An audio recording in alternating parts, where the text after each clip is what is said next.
Կար ժամանակ ես հիշում եմ, երբ որ ես 10 տարի առաջ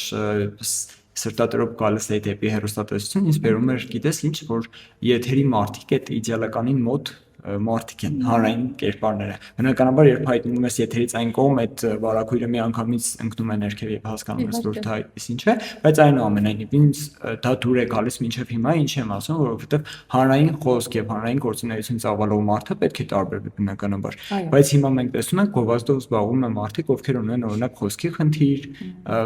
հուսամ սա թիրախավորում չեն համարի, երբեմն գրագիտության խնդիր, ինչպես պետք է այս ամեն ինչը համակարգվի եւ արդյոք դրա կարիքը կա, ինքդ զգում ես։ Երևի պիտի ինչ-որ ինստիտուտներ լինեն այդ ամենը համակարգելու համար, օրինակ գրաքննություն լինի, հա, բայց ինչ ասել է խոսքի խնդիր։ Տես, հիմա ես ասեմ, կան կազմակերպություններ, ֆիրմաներ, բրենդներ, որոնք հենց իրենք են գնում այդպիսի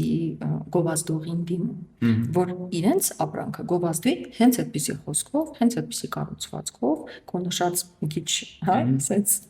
ոչ հասկանալի ձևակերպումներով գուցե, բայց դա իրենց պահանջն է։ Եվ մենք չենք կարող վերահսկել բոլորին ու ամեն ինչ հրաչ ջան։ Հետո մի շատ կարևոր բան կա։ Լեզուն անընդհատ զարգացող օրգանիզմ է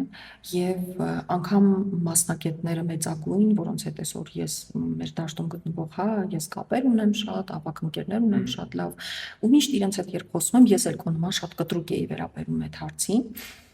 վերաբերվում այս դեպքում։ Բայց ինձ սովորեցրին իրենք, որ չի կարելի այդպես վերաբերվել, որովհետև դու բոլորին նկատողություն անել, բոլորին վերահսկել, բոլորին տառաճանաչ դարձնել, բոլորին չես կարող ուղղակի, անհնար է։ Իրենք այդքան լուրջ մեծ գործունեություն ծավալելով հանդերձ համալսարաններում դասավանդելով, դպրոցներում դասավանդելով հանդերձ անգամ այդ պարագայում չեն կարողանում դա վերահսկելի դարձնել, հասկանում ես, եւ ի վերջո նորից ասենք, որ լեզուն զարգացող օրգանիզմ է։ Պոդքասթի հովանավոր Delta Telecom, գործընկերներ Կումկումա ռեստորան, Panda Master շինանյութի խանութ սրահ։